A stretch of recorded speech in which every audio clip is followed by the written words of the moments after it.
mga delegado sa palarong pambansa na angol human nagbangga ang multicab o van sa Prosperidad.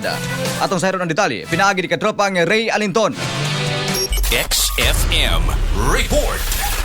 Usa ka makasusubo o makatroma nga vehicular accident ang nahitabo sa Purok 7 Barangay Poblacion, Prosperidad Agusan del Sur kagahapong adlaw bandang alas 11 buntaga Mayo 19, 2026. Gikaingong sakay sa usa ka color blue nga multicab ang pipila ka mga atleta og mga coach sa palarong pambansa. Kinsa gikan nagpractice og pauli unta sa ilang gisak ang billeting quarter dinhi sa Prosperidad. Sa inisyal nga report, usa ka van nga gikan sa airport paingon unta sa provincial capital ang kasugat sa mao nga multicab nga kalit matud pa nga nawad-an og kontrol ang driver sa multicab. Human kini gidudahang nakatulog samtang nagmaniho, hinungdan nga nidiretso kinig mibangga sa kasugat nga van tungod sa kakusog sa impact. Bisan pa man sa kakusog sa impact sa mao nga panagbangga, milagro nga luwas og walay natala nga namatay sa maong insidente nga diin sakay ang mga atleta o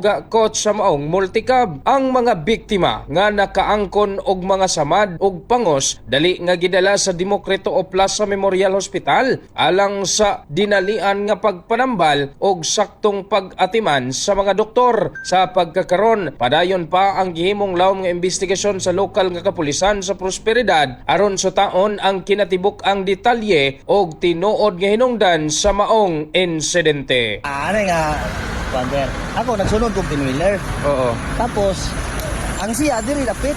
Oo. Diri siya dapit.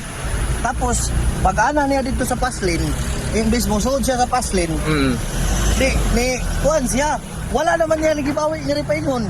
So, di kapi ko nga ito paingon kay para di lang dyan yung magkadumbol. Di ana magiging siya, kung sa baga, nag-ana ko, ang siya, imbis mo kaping diri sa paslin, ni-straight mo niya, mong nag-gusto. So siya ang wala sa linya. Oo, kay ni Likawat. straight naman, likawat naman siya, ni-straight naman ko niya, maong gikabig na ko kato paingon. Pasalamat po ko sir nga, dili siya na igo, wala siya na igo sa wheelers. So nakoy daytoy 10 wheelers. Okay, nagsunod mag 10 wheelers, may gani, kuhan yun, ilagin siya sa 10 wheelers. Pagkahuman pagkaigo, inaob ringo, noon sa mga, siya naka-idlip ko bus, ana niya, naka-idlip ko.